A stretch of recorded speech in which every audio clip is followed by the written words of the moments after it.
কিন্তু অসাধারণ ভাবে আল্লাহর দ্বীনের জন্য দুনিয়া থেকে শহীদ হয়ে যায়, তাদের মতো দামি কি সাধারণ মরণ না। উসমান আদির তো দাম কেন, শহীদ হয়েছে। আল্লামা দিলওয়ার হোসেন সাইদি শহীদ হয়েছে, তাদের দাম আল্লাহ আমাদের আমাদের জন্য দিনকে দিন চলে যায়, বছরকে বছর চলে যায়। আমাদেরকে বলি না, আমরা মনোজাতের জন্য দোয়া করি কেন? তাদের জীবনটা, তাদের মরণটা হয়েছে আল্লাহর পথে। কার পথে? আল্লাহর পথে। ভাইরা বাবাজিরা, সেই জন্য আসুন আমাদের নিয়তটা খালিস করে নিতে হবে। প্রথম ওয়াজটাই হচ্ছে নিয়তের ওয়াজ, নিয়তের ওয়াজ।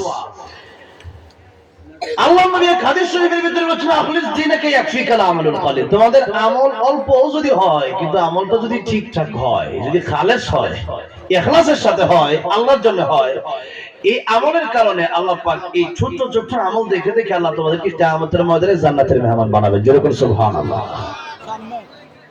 আমল অনেক বেশি, আমল এত বেশি আমল যে আমলের কারণে ডাইরেক্ট জান্নাতে যাওয়া যায়, কিন্তু নিয়ত ভেজাল থাকার কারণে জান্নাতে যাওয়া যাবে, জান্নাতে যাওয়া যাবে না। আল্লাহ বিশ্বনবী রাহমাতুল্লাহ আলাইহি বলেছেন, কিয়ামতের কঠিন ময়দানে আল্লাহ রাব্বুল আলামিন যখন বিচার শুরু করে দিবেন, তিন শ্রেণীর লোককে আল্লাহ রাব্বুল আলামিন ডাকবেন। এক শ্রেণীর লোক হচ্ছে তারা দুনিয়া থেকে যারা শহীদ হয়ে জীবন দিয়ে আল্লাহর কাছে চলে গিয়েছিলেন, আল্লাহ রাব্বুল আলামিন তাদেরকে রেখে বলবেন, শহীদ দুনিয়াতে তুমি আমার জন্য কি করেছিলেন? শহীদটাকে বলবে, আল্লাহ তোমার দিনের জন্য জীবনটাই বিলিয়ে দিয়েছিলাম। আল্লাহ রাব্বুল আলামিন ডেকে বলবেন, তুমি মিথ্যে বলছো, তুমি আমার জন্য জীবন দাও নাই, তুমি জীবন দিয়েছো দুনিয়ার মানুষ যেন তোমার শহীদ বলে ডাকে। দুনিয়ার মানুষের বাবা মার জন্য তুমি শহীদ হয়েছো। আজকের কিয়ামতের কঠিন ময়দানে আমি আল্লাহ তোমার কোনো পুরস্কার দেব না, আমি আল্লাহ তোমার কোনো জাযা দেব না, আমি আল্লাহ রাব্বুল আলামিন তোমার কোনো প্রতিদান দেব না। ও ফেরেশতারা, এই শহীদকে জাহান্নামের দিকে টেনে হিচড়ে নিয়ে যাও, এই শহীদকে জাহান্নামের দিকে নিয়ে যাওয়া হবে। শহীদ হওয়ার পরে জান্নাতে যেতে পারবে না। অতঃপর আল্লাহ রাব্বুল আলামিন আলেমকে ডাকবেন, শাইখুল হাদিসকে ডাকবেন, ইমাম সাহেবকে ডাকবেন, খতিব সাহেবকে ডাকবেন, কারি সাহেবকে ডাকবেন, হাফেজ সাহেবকে ডাকবেন। আল্লাহকে বলবেন, আমার জন্য, আমার দিনের জন্য দুনিয়াতে তুমি কি করেছিলা? আলেম ডেকে বলবে, আল্লাহ রাব্বুল আলামিন তোমার দিনের জন্য আমি ইলম শিখেছিলাম, কোরআন শিখেছিলাম, হাফেজ হয়েছিলাম, দিনের দায়ী হয়েছিলাম।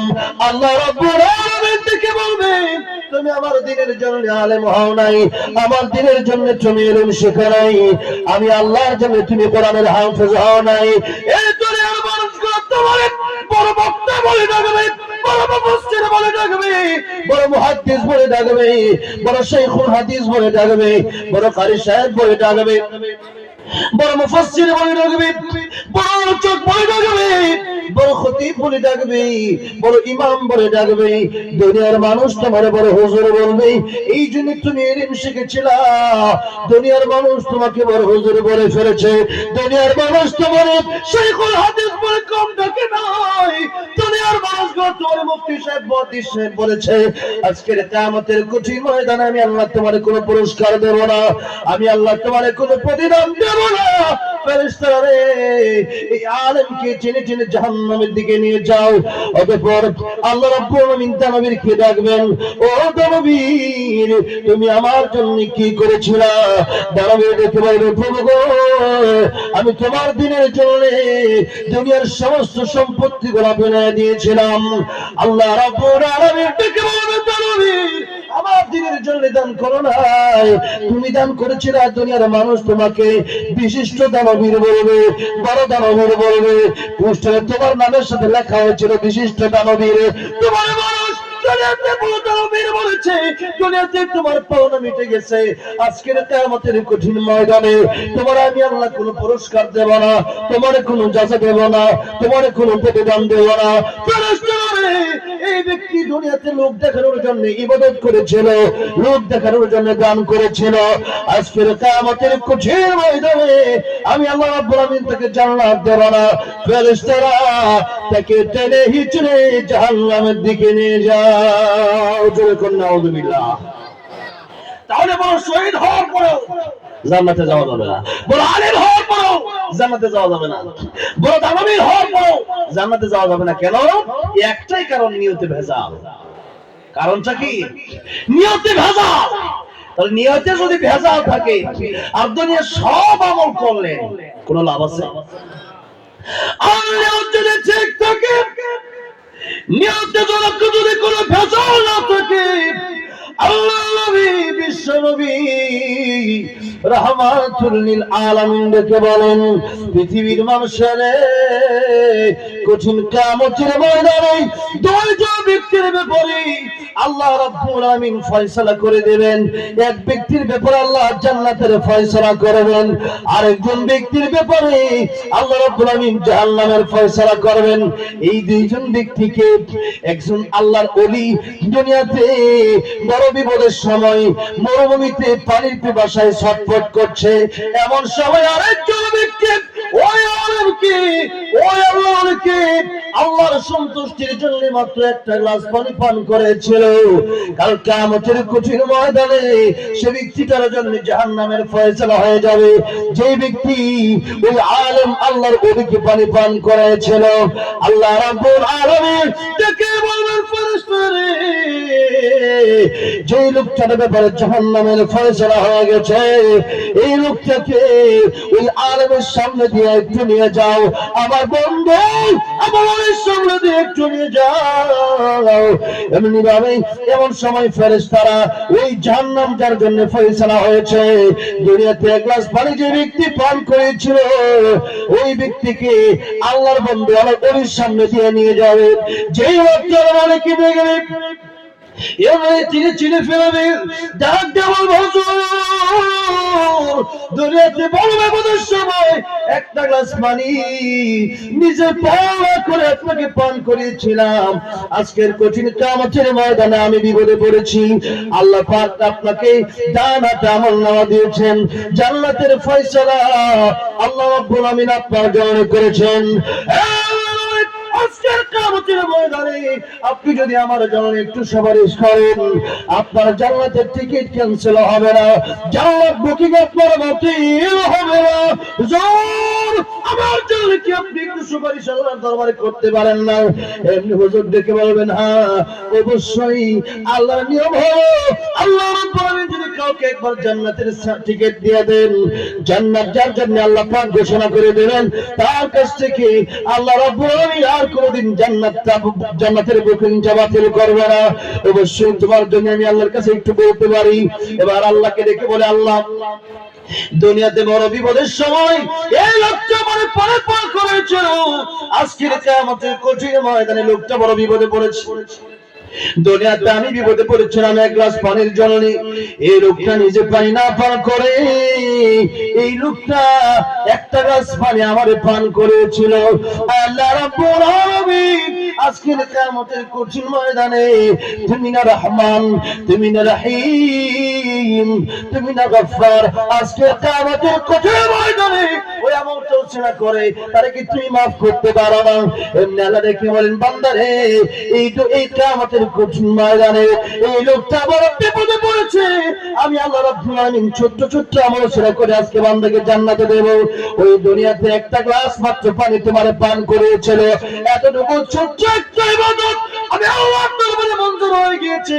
আজকের কঠিন কিয়ামতের ময়দানে দুনিয়াতে তুমি বিপদে পড়েছিলাম, তোমার বিপদের সময় নিজে পানি পান না করে তোমার যেহেতু পান করে দিয়েছিল, আজকের কঠিন কিয়ামতের ময়দানে এই লোকটা বিপদে পড়েছে, আমার কি তার জন্য মায়া লাগে না বুঝি? অবশ্যই মায়া লাগে, অবশ্যই তো হয়। ওই দুনিয়াতে একটা গ্লাস পানি পান করাটা আমি আল্লাহর কাছে বড় পছন্দ হয়েছিল। ছোট্ট একটা আমলকে আজকের কিয়ামতের কঠিন ময়দানে আমি আল্লাহ তাআলা দিন ওসিলা বানায়া, ও আলেম, ও আমার ওলি, ও আমার বন্ধু, তুমি একা জান্নাতে যাবা না, তার জান্নাতে দেওয়ার জন্য তোমার সামনে আনলাম। ও আমার বন্ধু, ও আলেম, ও আমার ওলি, আজকের কিয়ামতের ময়দানে দুনিয়ার এক গ্লাস পানি পান করাটাকে ওসিলা বানায়া এই বান্দাকে আমি আল্লাহ রাব্বুল আমিন মাফ করে দিয়া জান্নাতের মেহমান বানিয়ে দিলাম। আর তো জোরে কোন সুবহানাল্লাহ। তাহলে অনেক বড় বড় আমল করলেন কিন্তু নিয়তে ভেজাল, জান্নাতে যাওয়া যাবে না। শহীদ হওয়ার পর জাহান্নামে যেতে হবে, হাদিস শরীফ। বড় আলেম হওয়ার পর জাহান্নামে যেতে হবে, শাইখুল হাদিস হওয়ার পর জাহান্নামে যেতে হবে, বড় মুফতি মুহাদ্দিস হওয়ার পর জাহান্নামে যেতে হবে, ইমাম খতিব হয়েও জাহান্নামে যাবে, বক্তা হয়েও জাহান্নামে যাবে, হাফেজ হয়েও জাহান্নামে যাবে। কেন? নিয়তে ভেজাল। কিসে ভেজাল? কিসে ভেজাল? নিয়তে ভেজাল। আর নিয়ত যদি ঠিক থাকে, আমার নবী বলেন একটা ছোট্ট আমল দেখে দেখে আল্লাহ তোমার জীবনের গুনাহ মাফ করে দিয়া তোমার জান্নাতের মেহমান বানায় দিবেন। তাহলে এক নম্বরে আমাদের নিয়ত ঠিক করতে হবে। কি ঠিক করতে হবে? জোরে কোন কি ঠিক করতে হবে? ইন্নামাল আমালু একটু হাদিসটা বলেন না একটু। ইন্নামাল আমালু সমস্ত কাজগুলা নিয়তের উপর নির্ভরশীল। কিসের উপর?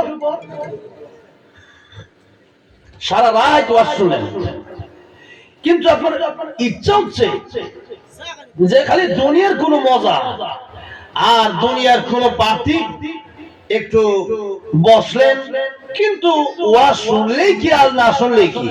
অনেক এরকম আছে না, ওয়াজ শুনে কিন্তু নামাজ পড়ে না, এরকম লোক তো আমাদের দেশে নাই নাকি? আছে, মোটামুটি আছে, অভাব নাই। ওয়াজ করতে গেলে প্যান্ডেল ভরা। আজকালটা মোটামুটি বছরে সবচেয়ে কমের ভিতরে একটা কি, আর এরকম তো 20-25টা মাঠ ভরা থাকে ঢাকার ওইদিকে হইলে, আর এদিকে আই না কি। তো যাই হোক, ওয়াজ যত মানুষ শোনে ফজরের সময় কি মুসল্লি এত হয়? তাহলে সবাই আমলের নিয়তে শোনো। অনেকে ওয়াজ শোনে যে একটু আইসে দেই একটু যাই সবার লাগে বই, এই যে বই লোক একটু মজা লাগলো এত। কিন্তু এই যে ওয়াজ শুনলেন কি শুনলেন না, আর মানলেন কি মানলেন না, এই ব্যাপারে প্রশ্ন আছে না ভাই? এবার প্রশ্ন আছে যে কোরআন শুনছি না কিনা, এরপরে কোরআনের উপর আমল করছিল কিনা, ওয়াজ যে হয়েছিল এই ওয়াজের উপর আমল করছিল কিনা, এই প্রশ্ন জাহান্নামে দেখে করা হবে। তোমরা জাহান্নামে আসলে কেন? এই প্রশ্ন আল্লাহ পাক নিজেই আগেই কোরআন শরীফের মূলকে বললেন যে জাহান্নামে যাওয়ার পরে জাহান্নামীদেরকে প্রশ্ন করা হবে। সাআলাহুম خزنتها ألم يأتكم نذير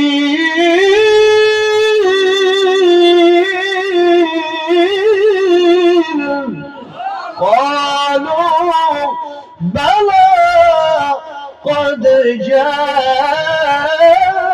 جاءنا نذير। প্রশ্ন করা হবে, সাআলাহুম জিজ্ঞাসা করা হবে, খাজানাতুহা আলা বিআতিকুম নাদির, জাহান্নামে তোমরা আসলা কেন? তোমাদের কাছে কি ভীতি প্রদর্শনকারীরা যায় নাই? তোমাদের কাছে কি কোরআনের দাওয়াতকারীরা যায় নাই? তাফসীরুল কোরআন মাহফিল কি তোমাদের উত্তর আটগুলো এলাকায় হয় নাই? তখন এখান থেকে আল্লাহ না করুক যদি কেউ জাহান্নামে চলে যায়, তখন তারা উত্তর দিবে, ক্বালু তারা বলবে বালা, হ্যাঁ, কদ জাআনা নাদির, ভীতি প্রদর্শনকারী আসছিল, আমাদেরকে জাহান্নামের ভয় দেখানো হয়েছিল, নেক আমলের কথা বলা হয়েছিল, কিন্তু ফাকাযযাবনা আমরা অস্বীকার করেছিলাম। কি করছিলাম? এই মোল্লার কথা শুনলে কি না শুনলে কি, এই সাধারণ মোল্লার কথা দেখেন না, দেশে নির্বাচন হইতাছে, আলেমরা ভোটে দাঁড়াইছে, এই সমস্ত মোল্লা মৌলবীরা কি বোঝে? এই সমস্ত মোল্লা মৌলবীরা কি বোঝে? অথচ তোমরা চুরি করলেও মোল্লা মৌলবীরা অন্তত কিছু না বুঝলো, চুরি ডাকাতি করতো না, রোডের জায়গায় অন্তত বাস দিত না, জোরে কোন ঠিক না বেঠে, অন্তত তোমার কারণে ব্যাকআপ করা বাড়ি বানাইলো, আর এবার এমপি মন্ত্রী হইলে তুমি জনগণের টাকা বাইরা কারণে বাড়ি বানাইতো না। কারণ আলেম চিনছে আল্লাহরে, আলেম চিনছে কোরআন, যার ভিতরে কোরআন আছে সে জনগণের হক ঠকায় খাইতে পারে না। সুতরাং এই যে আজকে আসলেন বসলেন আজকে চিন্তা করলেন মোল্লার ওয়াজ শুনলেই কি না শুনলেই কি, তখন পস্তাতে হবে। আল্লাহ বলেন তখন মানুষ আফসোস করে বলবে আরে কেন সেদিন শুনলাম না।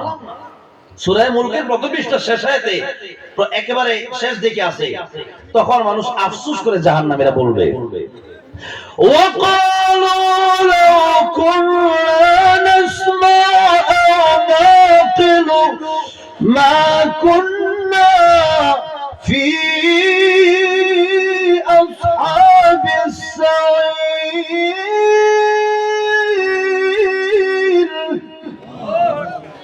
যদি ওই দিন কোরআন তেলাওয়াতটা শুনতাম, কোরআনের তাফসীরটা যদি ভালো করে মনোযোগ দিয়ে শুনতাম, অনুধাবন করতাম কি বলে এগুলা, যদি আমল করতাম আজকে জাহান্নামে আসা লাগতো না। মা কুন্না ফি আসহাবিস সাঈর। অতঃপর জাহান্নামীরা বুঝতে পারবে যে কোরআনই আসল ছিল, বাকি দুনিয়ার সব বোকা ছিল, কোরআনের কথাই আসল ছিল। কিন্তু সেই জান্নাতে জাহান্নামে যাওয়ার পরে বুঝলেও আল্লাহ হবে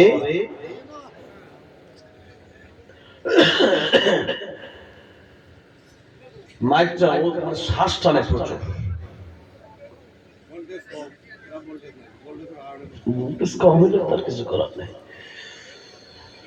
তখন জাহান্নামীরা বুঝতে যখন পারবে যে আমি কেন কোরআন শুনলাম না, কেন মানলাম না, কেন কবরের কথা চিন্তা করলাম না, তখন আল্লাহ বলেন আল্লাহ ডাকা শুরু করবে, আল্লাহ বাঁচাও, আল্লাহ বাঁচাও। আল্লাহ নিজে বলতেছেন, তখন জাহান্নামীরা শুরু করবে আল্লাহ ডাকা, রব্বানা আখরিজনা মিন্না ফাইন উদনা ফাইন্না যালিমুন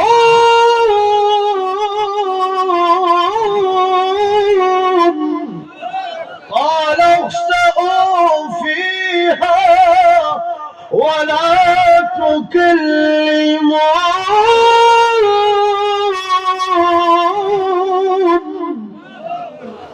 ربنا اخرجنا منها। আয় আমাদের রব, আপনি আমাদেরকে জাহান্নাম থেকে একটু বের করে দেন না, আমরা আর জালেম হব না। ফাইন আউযনা ফাইন্না যালিমুন। আমরা আর নামাজ ছাড়বো না, আমরা আর কোরআন ছাড়বো না, সুদ ঘুষ খাবো না, মিথ্যা বলবো না, মানুষের হক নষ্ট করবো না, আর দুনিয়ার প্রতি পাগল হবো না। আল্লাহ একটু বের করে দেন। আল্লাহ তখন বলবেন জাহান্নামে লাঞ্ছিত অবস্থায় পড়ে থাক, ওয়ালা তুকাল্লিমুন। আজকে আমি আল্লাহর সাথে তোরা কোনো কথা বলবি না। দুনিয়াতে আমি আল্লাহর ডাকছ নাই, আমি আল্লাহর বিরুদ্ধে করছস, কোরআনের বিরুদ্ধে করেছিস, দিনের ইসলামের বিরুদ্ধে করেছিস, মসজিদ মাদ্রাসা আলেমদের বিরুদ্ধে করেছিস। আজকে আমি আল্লাহ তোদের কোনো ডাক শুনবো না, চুপ। আল্লাহ বলবেন লা তুকাল্লিমুন। আজকে জাহান্নামে আমি আল্লাহর সাথে কোনো কথা বলা যাবে না, একেবারে চুপ, খামোশ। আল্লাহ যখন বলবেন চুপ হয়ে যা, মানুষ আর কথা বলতে পারবে না। জাহান্নামে জ্বলার চাইতেও বড় হয়, আল্লাহ ধমক ছাড়া বড় কষ্টের হয়ে যাবে সেই দিন। অতঃপর মানুষ শয়তানকে বলবে, শয়তান তোর জন্য কত গুনাহ করলাম। শয়তান বলবে ফাইজলামি করো, হ্যাঁ ফাইজলামি করো, আমার কারণে করছো, তুমি মজা পাইছো, আমার দোষ দাও।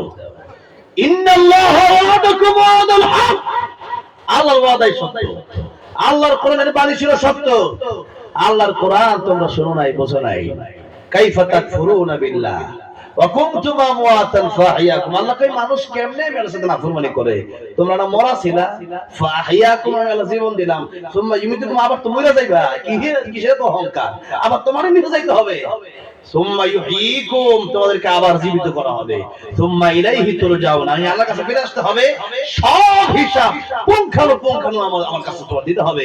ইন্না সাআতা আতিয়াতুন আকাদু ফিহা লিতুজজা কুল্লু নাফসিন বিমা তাসআ।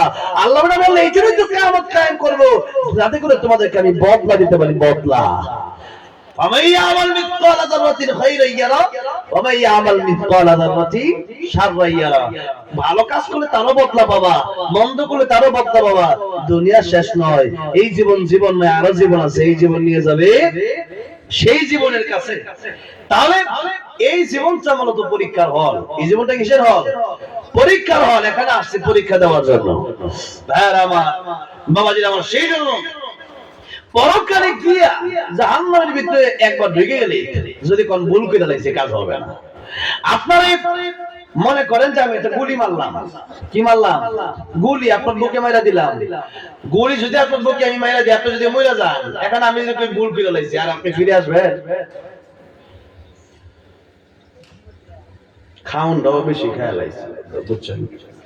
মানে আইতে আইতে দাওয়াত কয়টা খাইছি, ওরে ভাই আবার এত আয়োজন করছে, আমি তো একটু খাইলেও বেশি হয়ে গেছে। এত খাওয়ান খাই আওয়াজ করা কষ্ট, এই জন্য খালি দেয় না পানি তৃষ্ণা লাগতেছে, খালি চা খাই।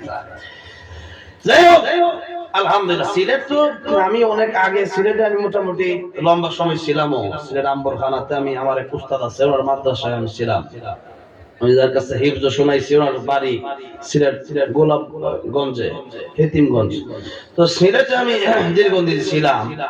তো সিলেটের খাওয়াটা আমার কাছে ভালোই লাগে, কথাটা বুঝছেন? তো সেই জন্য আছে খাওয়াটা বেশি হয়ে গেছে, একটু কষ্ট দিতেছে। রাগ করেন না, রাগ করতেছে, কষ্ট দিতেছে, কষ্ট হলে কয়ে তাহলে শেষ করে দেবো ইনশাল্লাহ। আমার সহজ, তাহলে মোটামুটি আরো 1 ঘন্টা বোঝা যাবে তো ইনশাল্লাহ। তোরা সময় বসা যাবে না ইনশাল্লাহ, বাক্কা সময় না, তোরা সময় কিছু মাতিয়া, ঠিক আছে? কোন বাইনি, ঠিক আছে ইনশাল্লাহ। আমার বাবাজিরা, আসুন, যে গুরুত্বপূর্ণ একটা মাস চলতেছে, এখানে হাদিস শরীফ পড়ছিলাম, আয়াতের কথাই পড়ে যায় যে একটু গুরুত্বপূর্ণ মাস চলতেছে, এই শাবান মাস। শাবান মাস যেহেতু চলতেছে, সেই জন্যই মৌসুম ভিত্তিক আলোচনা করা এটা সুন্নাত। নবীজি মৌসুম ভিত্তিক আলোচনা করতেন। এই মাসের ব্যাপারে নবীজি বলেছেন শাবান ও শাহরি, এই মাস আমার মাস। রমজান হচ্ছে আল্লাহর মাস। মাস তো সবই আল্লাহর মাস, কথা ঠিক না বেঠিক?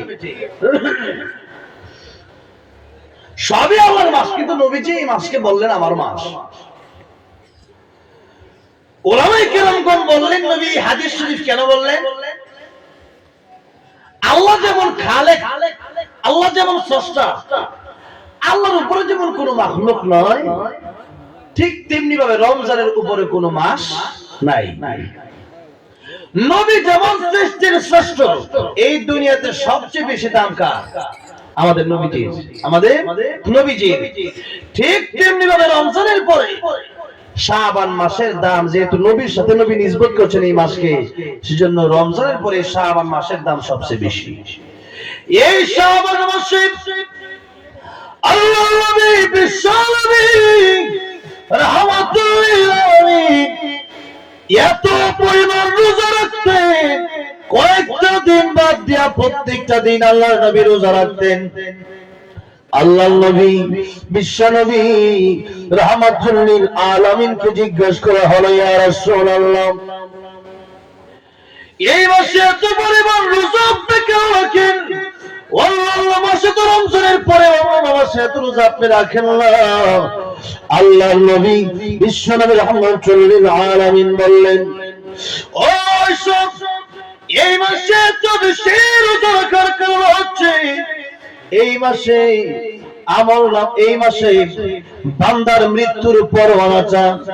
এই বছর কার মৃত্যু হয়ে যাবে, আগামী শাবানের আগে কার মরণটা হয়ে যাবে, তাদের লিস্টি মালাকুল মউতের হাতে আল্লাহ এই মাসে দিয়ে দেন।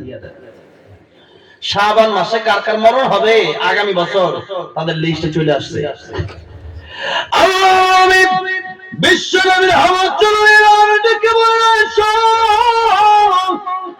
আমি নবী চাই আল্লাহ রাব্বুল আলামিন আমার মৃত্যুর পরোয়ানা যখন মালাকুল মউতের হাতে দেবেন, আমি নবী যেন রোজাদার অবস্থায় আমার নবীর লিস্টে যেন মালাকুল মউতের হাতে দেওয়া হয়। আরেকজন সাহাবী জিজ্ঞাসা করেছে, ইয়া রাসূলুল্লাহ, এই মাসে এত বেশি রোজা আপনি কেন রাখেন? আল্লাহর নবী বিশ্বনবী রাহমাতুল লিল আলামিন ডেকে বলেছেন, ও সাহাবীরা, এই মাসটা এমন মাস যেই মাসে বান্দার আমলনামা আল্লাহ রাব্বুল আলামিনের দরবারে পৌঁছায় দেওয়া হয়।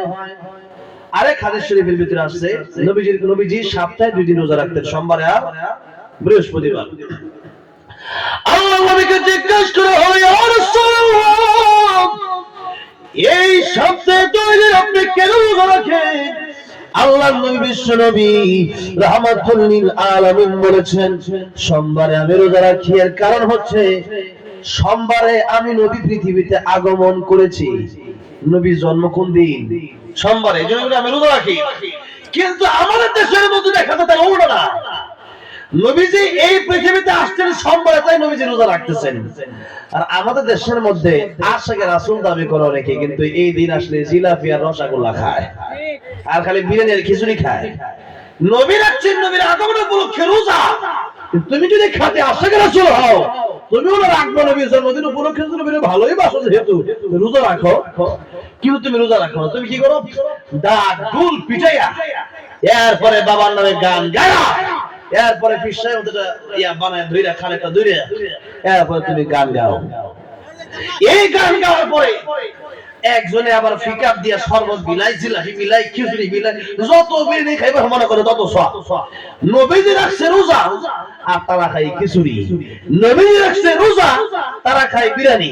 নবী রাখছে রোজা, তারা খায় রসগোল্লা। তাহলে নবীর সাথে কি তাদের জীবনটা মিল হইছে? মিল হয় না। সুতরাং বিশ্বনবীর রাহমাতুল লিল আলামিন ও সাহাবীরা, সপ্তাহে 2 দিন রোজা রাখি।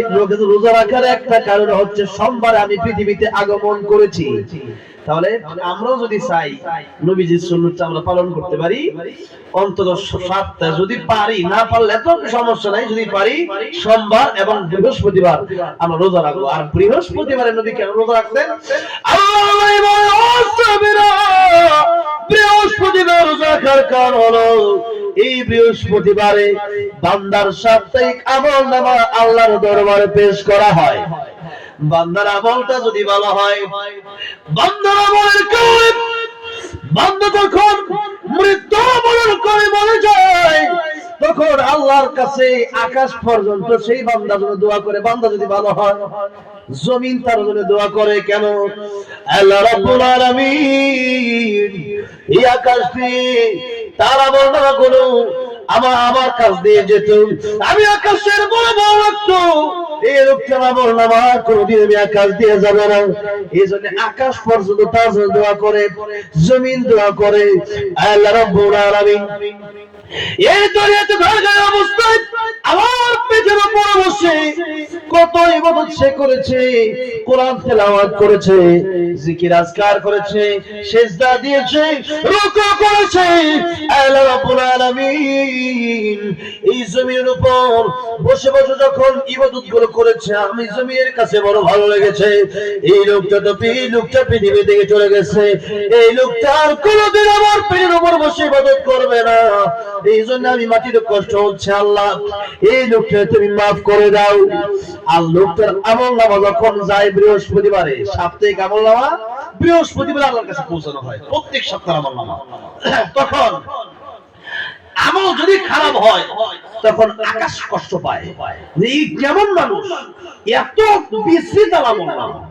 আমলনামাতে শুধু আছে চোখের গোনা, মুখের গোনা, কানের গোনা, অন্তরের গোনা, গোনা গোনা। তখন আকাশ পর্যন্ত কষ্ট পায় না। আউযুবিল্লাহ। তাহলে ভালো মানুষ যদি হয়, সেই ব্যক্তির জন্য শুধু আকাশ জমিন না, তার জন্য ফেরেশতারাও দোয়া করে, জোরে বলেন সুবহানাল্লাহ। আর 10 জন মুমিন যদি একজন মানুষকে বলে যে লোকটা বড় ভালো ছিল, লোকটা বড়, তাহলে 10 জন মুমিনের সাক্ষী গ্রহণ করতে গিয়া আল্লাহ পাক ওই ব্যক্তিকে maaf করে জান্নাতের মেহমান বানায় দেন। যে 10 জন মুমিন সাক্ষী দিচ্ছে যে লোকটা ঠিকই ভালো ছিল। আর মানুষ যদি বলে লোকটা খারাপ ছিল, একবার লাশ নিয়ে যাওয়া হচ্ছে, সাহাবায়ে কেরাম বলেন লোকটা খুব ভালো ছিল, নবী বলেন কবুল হয়ে গেছে। সাহাবায়ে কেরাম চিন্তা করলেন নবী কবুল হয়ে গেছে, বললেন মানে কি? আবার একটু পরে ক্লাস যাচ্ছে, সাহাবায়ে কেরাম তারা বলল লোকটা বড় মন্দ ছিল। নবী বলেন এটাও কবুল হয়ে গেছে।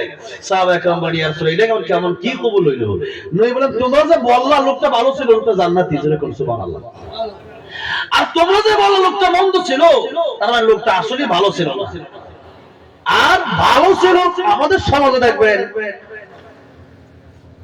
লাশ সামনে নিয়ে বলে, দেখবেন বলে লোকটা কেমন ছিল, পরে দেখবেন একজন মাইকলে তো লোকটা বড় ভালো ছিল, ঠিক না? এই সাক্ষী এটা মন থেকে বলতে হবে লোকটা ভালো ছিল। ভালো থাকার উদ্দেশ্য হলো লোকটা নামাজি ছিল, লোকটা কি ছিল? নামাজে ছিল, মানুষের কোনোদিন হক মারে নাই, মানুষের কষ্ট দেয়, এই লোকটা ভালো। এখন একটু নামাজই পড়ে না, আমাদের সঙ্গে সঙ্গে বলে যে আঙ্গুর নেতা, আমাদের নেতা ওই রকম নামাজটা খালি পড়ে না, এমনি সবকিছু ভালো মাশাআল্লাহ, নামাজটা খালি পড়ে না।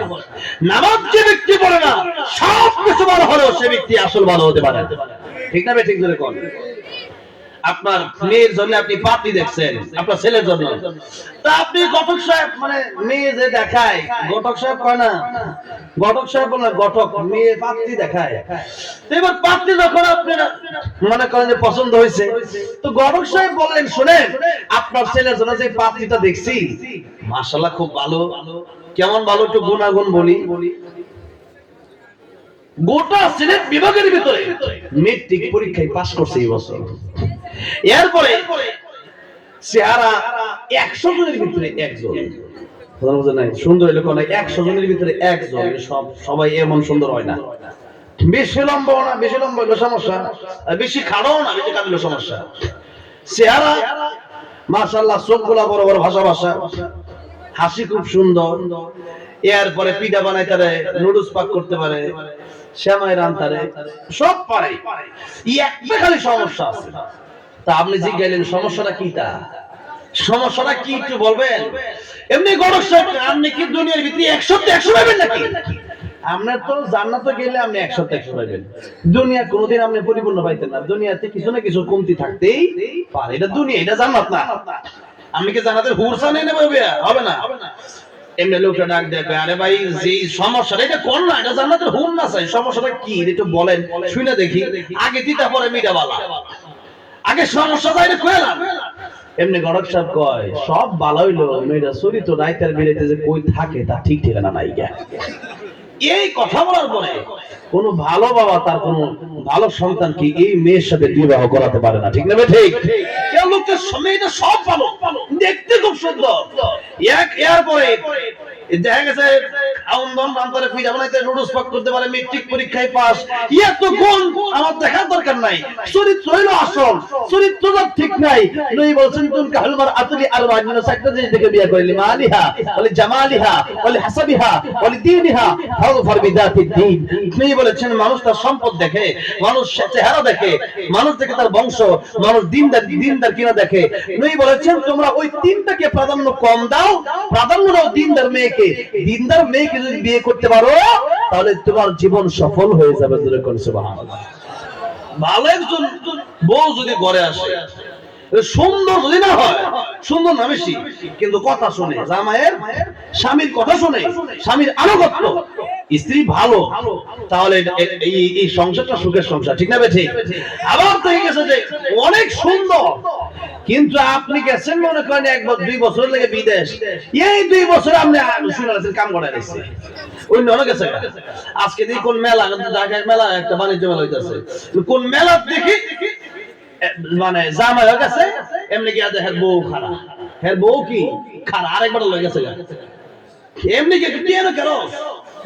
একটু আগে দেখছি আমি আইছি, তুই এনে কেন, তো জামাই নাই, জামাই লগে আছে, আমি আইলাম একলা, তুই এসে আরেকবার লয় আমার পিতা, আমি লইতাম। এই হইল অবস্থা। তাহলে দেখেন এই দেশে সুন্দর মহিলা অনেক আছে, চরিত্র যদি না থাকে তাহলে এই মহিলার দাম আছে? এই মহিলার কোনো দাম নাই, 1 পয়সার মূল্য নাই। এই জন্য চরিত্র আগে ঠিক করতে হবে, ঠিক না? ঠিক বলে। চরিত্রবান মেয়ে যদি হয় সংসারটা এমনি সুন্দর হয়ে যাবে। সুতরাং চরিত্রবান মেয়ে যেমন তার চরিত্র ঠিক না থাকলে মহিলার সকল গুণ যেমন নষ্ট হয়ে যায়, ঠিক সেইভাবে একজন মানুষ, একজন মুমিন ভালো হওয়ার জন্য তার সবচেয়ে বড় গুণ হলো নামাজ। তার সবচেয়ে বড় গুণ কি? নামাজ। নামাজ যা ঠিক নেই সে ভালো বললো এটা ভালো, আল্লাহর কাছে সে ভালো না। ভাইরা আমার, বাবাজিরা আমার, তাহলে এই শ্রাবণ নবীজি বলেন বৃহস্পতিবারে সাপ্তাহিক আমলনামা আল্লাহর দরবারে পেশ করা হয়। আর আল্লাহর দরবারে যখন আমলনামা পেশ করা হয়, আল্লাহ যখন দেখে বান্দার আমলনামাটা খুব সুন্দর, আল্লাহ খুশি হয়ে যান। যেরকম সুবহানাল্লাহ। আল্লাহ কয় ফেরেশতারা এই বান্দার আমি maaf করে দিলাম। যেরকম সুবহানাল্লাহ। যেমনি সাপ্তাহিক আমলনামা আল্লাহর দরবারে বৃহস্পতিবারে পেশ করা হয়, ঠিক তেমনি ভাবে বাৎসরিক আমলনামাগুলো এই শাবান মাসে আল্লাহ রাব্বুল আলামিনের দরবারে পেশ করা হয়। বাৎসরিক আমলনামা কখন পেশ করা হয়? শাবান মাসে। শুধু আমলনামা পেশ করা হয় না, সরকার দেখবেন একটা বাজেট ঘোষণা করে, আগামী বছর কি হবে, কোন কোন জায়গায় রাস্তা হবে, কোথায় কালভার্ট হবে, কোথায় ব্রিজ হবে, কোথায় ফ্লাইওভার হবে, কি কি হবে, একটা বাজেট ঘোষণা করে দেয় বছরের শুরুতে।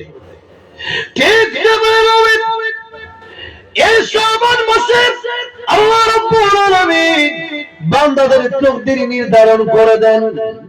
আগামী বছর কি ব্যক্তি বাঁচবে, কি ব্যক্তি মরবে, আগামী বছরে কে কি খাবে, এই বিষয়গুলো আল্লাহ রাব্বুল আলামিন শাবান মাসে লিখে দেন।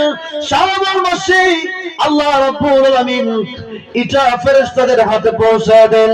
সেই জন্য আল্লাহর নবী বিশ্বনবী রাহমাতুল আলামিন বলেন, আয়েশা রে, এই মাসে আমি অত্যন্ত বেশি রোজা রাখি এই কারণে, যাতে করে আমি রোজাদার অবস্থায় আমার মৃত্যুর পরোয়াটা জারি হয়ে যায়।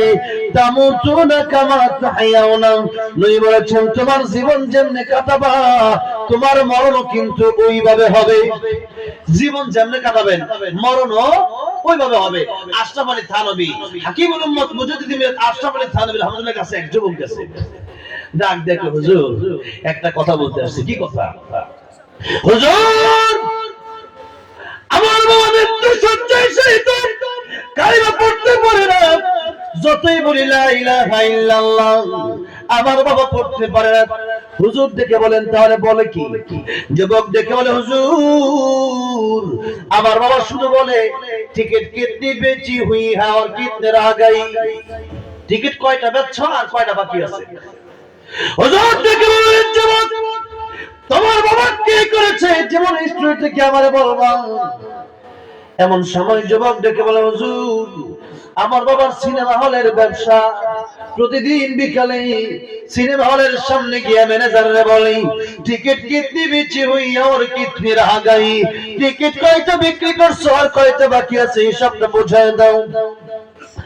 হুজুর ডেকে বলে, হাকিম উম্মত মুজাদ্দিদ আশরাফ আলী থানভী রাহমাতুল্লাহ আলাইহি বললেন, যুবক রে, আল্লাহর নবীর হাদিস যে কত পরিমাণ 100% সত্য তার প্রমাণ এখন দেখো।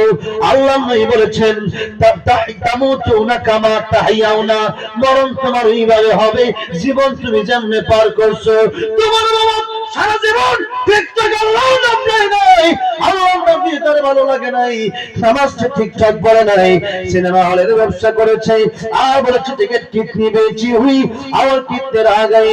যুবক রে, এখন একটা কাজ কি তুমি করতে পারো, তাড়াতাড়ি সিনেমা হলটাকে কি মাদ্রাসা বানাতে পারো? যুবক দেখে বলেন, অবশ্যই আমার বাবার কালিমার পড়ার জন্য এই সিনেমা হলকে অবশ্যই মাদ্রাসা বানাতে পারি।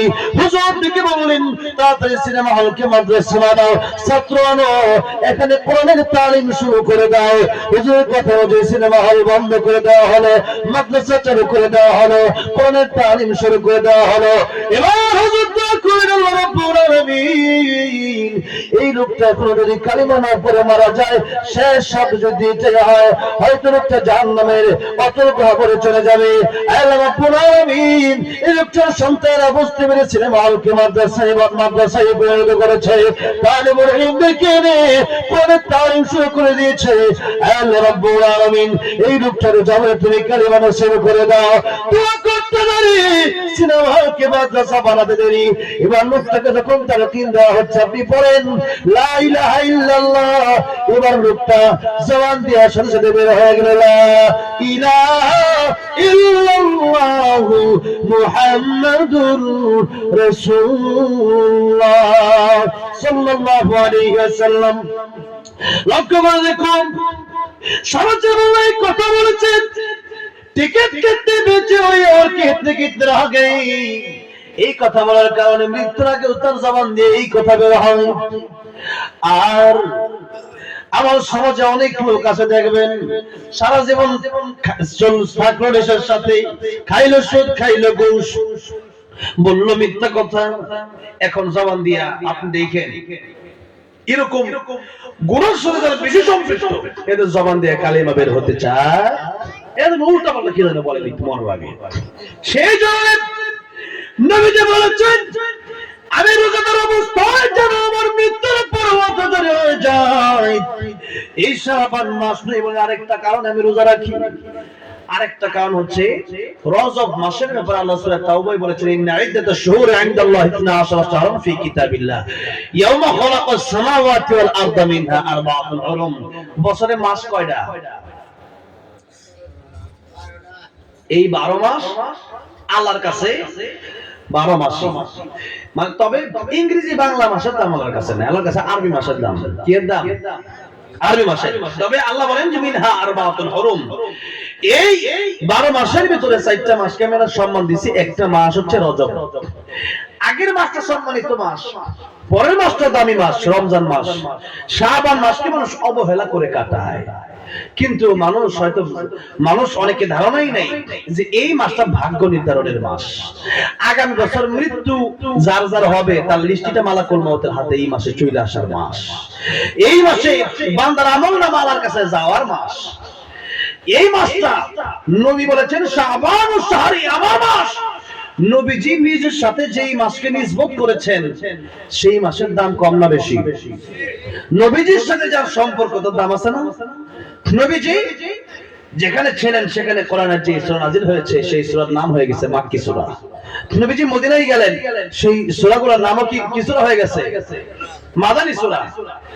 নবীজি মদিনায় যাওয়ার আগে মদিনার নামটা কি ছিল বলতে পারেন? হ্যাঁ, ইয়াসরি।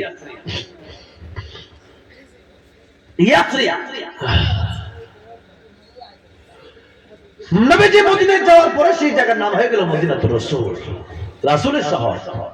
এখন সেখানে গিয়ে 1 রাকাত নামাজ পড়লে 1000 মত ধরে 50,000 রাকাত নামাজ পড়ার সওয়াব হয়। সুবহানাল্লাহ।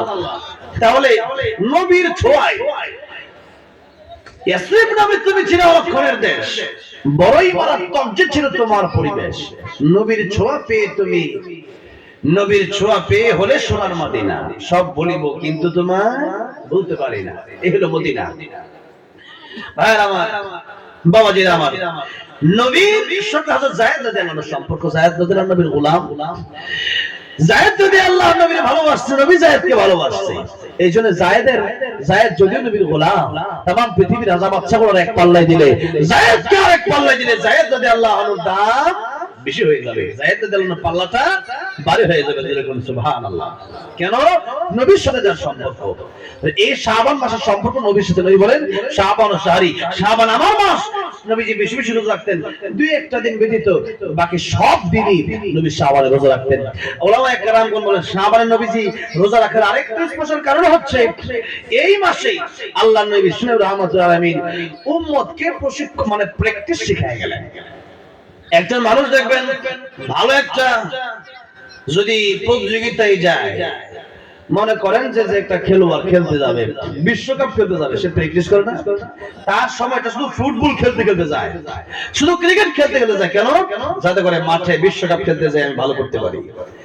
একজন ইসলামের সঙ্গীত, সে প্রতিযোগিতা দিবে, সে দেখবেন আগে থেকে প্র্যাকটিস করে। একজন গানের পর্যায়ে দিবে, সে আগে থেকে প্র্যাকটিস করে।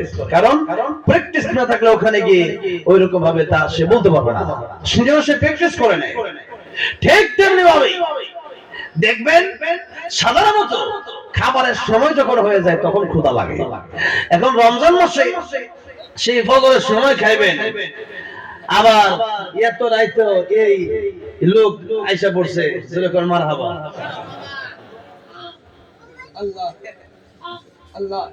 আল্লাহ কবুল করেন, যেরকম আমিন। আমার সাথে ছেলেটা আসছে, কই মাসুম, কই মাসুম ছেলেটা, কই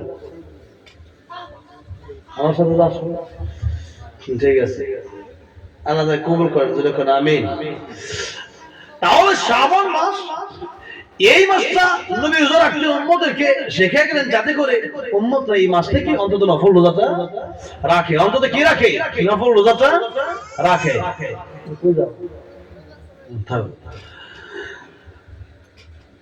একটা ফ্যান দেখবেন চাললে পরে ডাইরেক্ট ফুল স্পিডে ঘুরে না, আস্তে আস্তে ঘোরাটা তার শুরু হয়, আবার যখন বন্ধ হয় আস্তে আস্তে তার ঘোরাটা বন্ধ হয়ে যায়।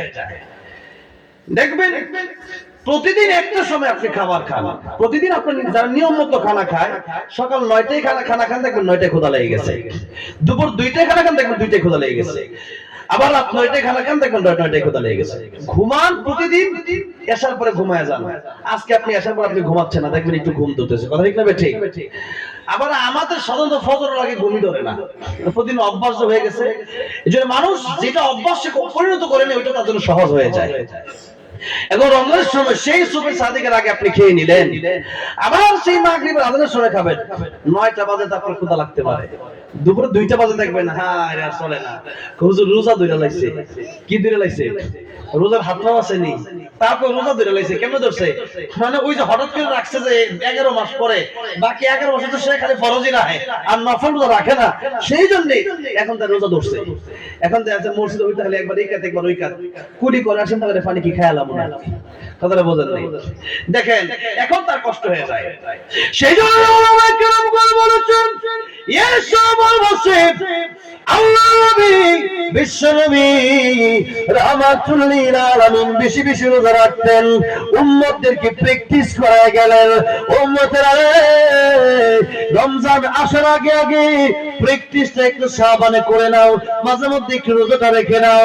কারণ হচ্ছে রমজানের রোজা তো রাখতেই হবে। রমজানের রোজা বিনা কারণে ভাঙলে পরে গুনাহ হয়ে যাবে। একটা রোজা যদি তুমি মিস করে ফেলো, বাকি 11 মাস সেই রোজা কাজা করলেও ওই রোজার সম পরিমাণ সওয়াব হবে না। রোজার দামটা এমনিতে আল্লাহর কাছে বেশি। আল্লাহ হাদিসে কুদসি বলেছেন, আস-সাওমু লি ওয়া আনা আজজি বিহি, সমস্ত নেকির প্রতিদান আমি আল্লাহ ফেরেশতাদের মাধ্যমে দেওয়াবো, কিন্তু যে ব্যক্তি রোজা রাখবে সে ব্যক্তির পুরস্কার আমি আল্লাহ আমার নিজ হাতে তার হাতে প্রদান করব। মানে কতটা সব, যেমন একজন মালিক, মনে করেন কোন মালিক আমরা চাকরি করেন, তো মালিক প্রতি মাসে ম্যানেজারের মাধ্যমে আপনার বেতনটা দেয়। আর ঈদের আগে আপনাকে মালিক বললো এই মাসের কর্মচারীদের বেতনটা আমি আমার নিজ হাতে দেব।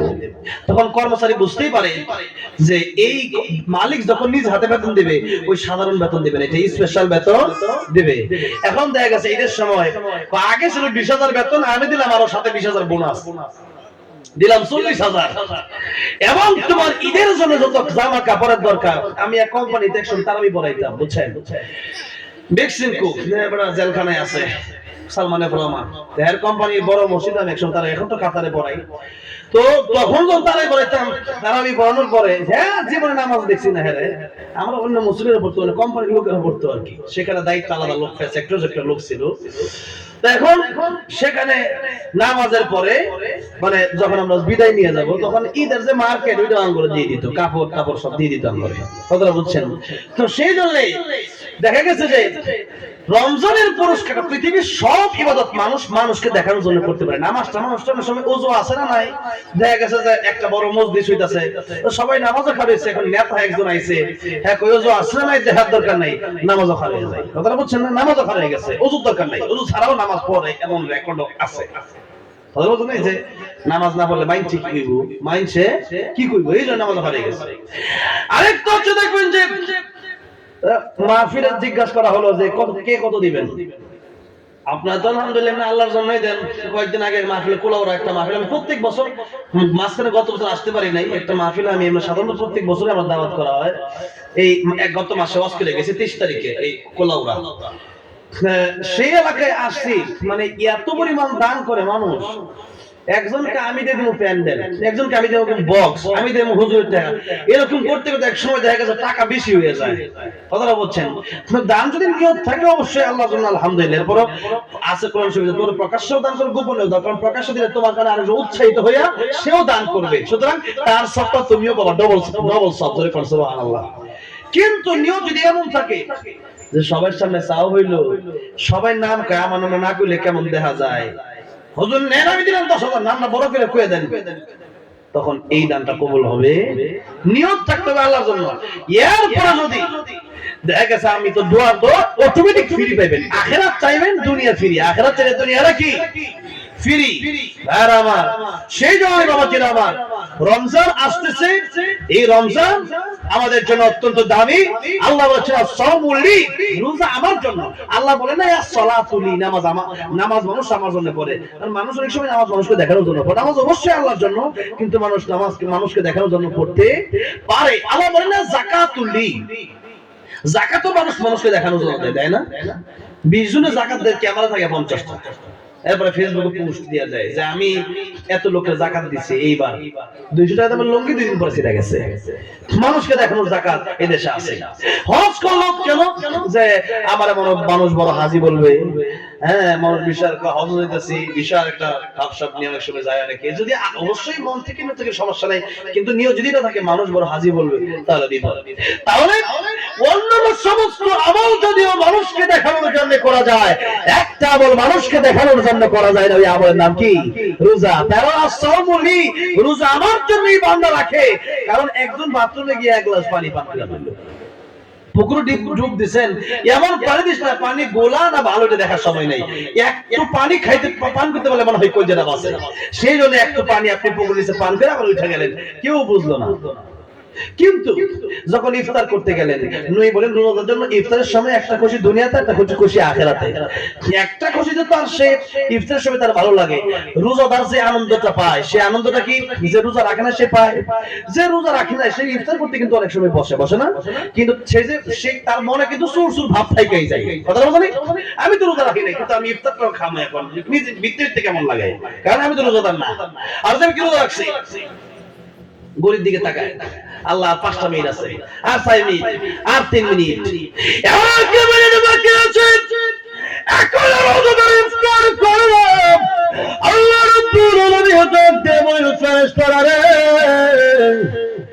এই বান্দা বানাইতে নিষেধ করেছিলি, এই বান্দা টাকা দেয়, ওই যে সকাল থেকে শুভেচ্ছা দেখতে গেলি, এই মাগরিবের আযান হওয়া পর্যন্ত ক্ষুধার যন্ত্রণা কলেজে পেতে যায়, পানির পিপাসায় তার যন্ত্রণা সহ্য হয় না।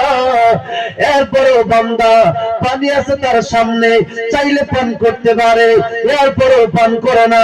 পুকুরের নিচে ডুব দিয়েছিল, চাইলে পানি পান করতে পারতো, এরপরেও পানি পান করে না। গোসলখানায় ঢুকেছিল, ওই গোসলখানায় তার কেউ দেখে না, একা একা ছিল, সেখানে পান করে না। ও ফেরেশতারা টাকা দেয়, এখন 1 মিনিট সময় বাকি আছে।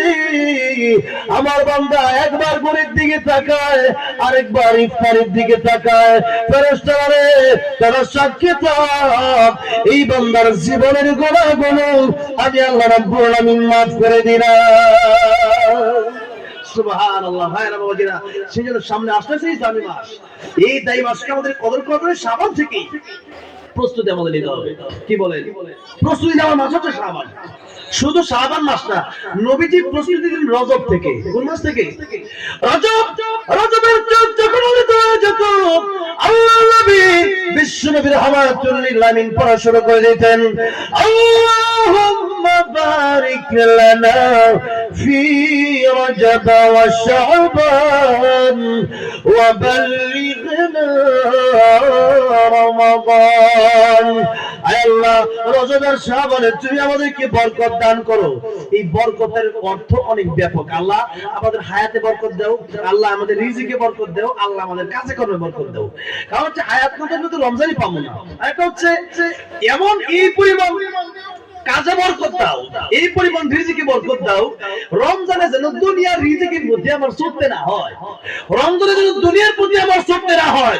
রমজানে আমি বেশি বেশি ইবাদত করব, আর এই সময় আমার যা কামানো আমি কামায় নেব। রমজানে যেন দুনিয়ার প্রতি আমাদের বেশি কামানো না লাগে, সেই জন্য নবী রজব থেকে দোয়া শুরু করে দিতেন।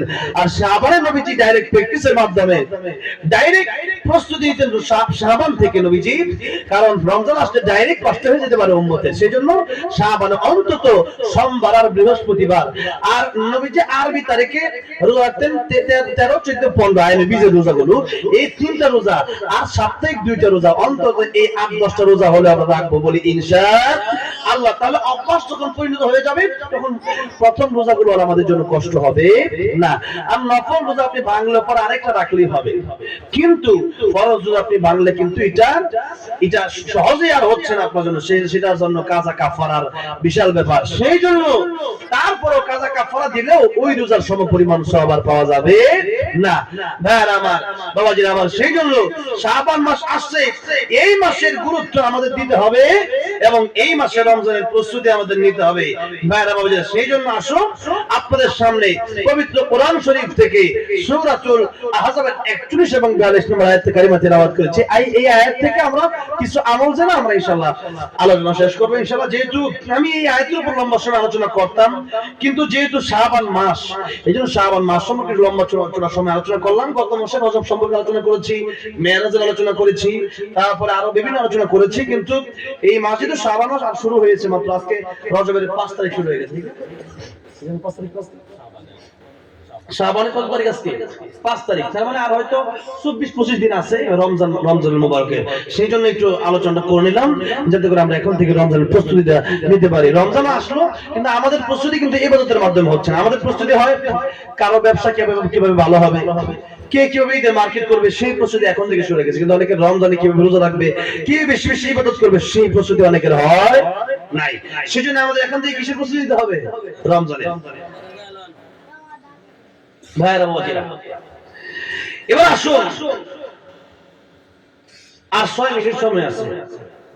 অনেক যে আয়াত তেলাওয়াত করছে মানে শুধু আয়াত, কিন্তু আয়াতের ব্যাখ্যা অনেক বেশি। কালকে একটা সূরা তাফসীর ছিল আমার, কালকে গাজীপুরে 3টা মাহফিল ছিল, শেষ মাহফিলটা ছিল কালীগঞ্জ। সেখানে গেছি, যাওয়ার পরে সেখানে আমরা বিষয় দিছিল সূরাতুল আসরের তাফসীর, 3খানা আয়াত। ওয়াজ করতে করতে প্রায় 2.5 ঘন্টার কাছাকাছি ওয়াজ করছি। ওয়াজ তো শেষ করা সম্ভব না। এখন এখানে আসছি, আবার কবে আসি না আসি, একটু সময় যদি আর আধা ঘন্টা কষ্ট হইব। ইডি শেষ, এটা ডাইল বুঝুন না, ডাইল কি আগে দেনা পরে পরে ইনশাআল্লাহ, তো পরে আগে আসল কথা হই নবী। সূরা আহজাবের 41 নম্বর আয়াত, যে আয়াত তেলাওয়াত করছি অন্তত তরজমা শেষ করে দিই, ঠিক আছে? ইনশাআল্লাহ তরজমা শেষ করে দিই। আলোচনা ইত্যাদি যদি শুনছেন এগুলো আলোচনা আমল করেন, আর আলোচনা বেশি করলেও কইছিলাম না, শুনলেন কিন্তু আমল করার লাভ কি? জন্য একটু আলোচনা আমল করতে হবে। আল্লাহ বলেন, ইয়া আইয়ুহাল্লাযীনা আমানু যকুরুল্লাহা যিকরান কাসীরা, হে ঈমানদারেরা তোমরা বেশি বেশি আমি আল্লাহ জিকির করো। কার জিকির? কার জিকির? আল্লাহ জিকির। আল্লাহর জিকিরের ব্যাখ্যা তাফসীরে কাবীরে আল্লামা ইমাম ফখরুদ্দীন রাজি রাহমাতুল্লাহি আলাইহি, তাফসীরের গ্রন্থ তাফসীর ইবনে কাবীর, আল্লামা ইমাম ফখরুদ্দীন রাজি রাহমাতুল্লাহি আলাইহি 5টা করছেন। কয়টা? এই 5টা যদি আমি যদি ওয়াজ শুরু করি, আমার মনে হয় না ফজরের আগে শেষ হইবে, কিন্তু সংক্ষিপ্ত কইলে 5 মিনিটও শেষ হয়ে যাবে। আজকাল এই কি ফজর পর্যন্ত না, 5 মিনিট শেষ হয়ে যাবে, ঠিক আছে? ইনশাআল্লাহ হুজুর বলেছে যাইতো আমার লগে বিবারিয়া যাইবো, কথা বলছেন। সেই জন্য হুজুর লই যেতাম, এত দূর থেকে আসছে, আমি আরো দূর থেকে আইছি, কিন্তু না আমি দেখা গেছে যে আইলে তো একলা যাওয়া কষ্ট, আবার গাড়ি না থাকলে, তাই আমি হুজুরের কাছে আমার লগে লই এলাম। তাই কষ্ট করে বাসটা দাদর রাখি, সিট তো 2টা খালি, আরেকজন যাইতে পারবে না আমার লগে, যাইতা 4 টাকা তাহলে সিট আরেকটা খালি আছে। তাহলে হুজুরে বলেছে কষ্ট করে, এতক্ষণ আর দেরি করতাম না, একটু খালি 5টা অর্থ কইয়া লাই, যে যেহেতু আয়াতটা কইছি। তাফসীরে কাবীর ইমাম ফখরুদ্দীন রাজি রাহমাতুল্লাহি বলেন, 1 নাম্বার জিকির মানে হচ্ছে কোরআন শরীফ পড়াটাই জিকির। কোরআন শরীফ পড়াটাই কি বলেন তো? রমজান মাসের তো দাম কেন? কোরআন নাযিল হওয়ার কারণে। লাইলাতুল কদর একটা রাত ইবাদত করলে 1000 মাসের চাইতে বেশি ইবাদত করলে যে সব, তার চেয়ে বেশি সব আল্লাহ আমলনামায় দান করে দেন। জোরে কোন সুবহানাল্লাহ। আল্লাহ তুমি আমাদের সবে কদর নসিব করো, জোরে কোন আমিন। সবে কদর শুধু 27 রাত না, 21, 23, 25, 27, 29, এই 5টা রাতের কোন রাত যেন আমল মিস না হয়, ঠিক আছে? ইনশাআল্লাহ নবী যে শেষ 10 দিনে বিশেষ করে বিজুর রাত্রিগুলো দেখতে বলছেন, তা আমরা খালি মনে করি সবাই যেন ওই দিন দেখবেন মসজিদে মুসল্লি পড়া আর ইবাদত নামাজ সারা রাত করে। অনেক সময় সবে কদর 21 তারিখও চলে যায়, ওই রাতটা আপনি টের পাবেন। দেখবেন রাতের বেলা রাতটা অন্য রাতের তুলনায় একটু ভিন্ন থাকবে, হালকা একটু বৃষ্টি হতে পারে, বা রাতের বাতাসটা দেখবেন একটু সুন্দর।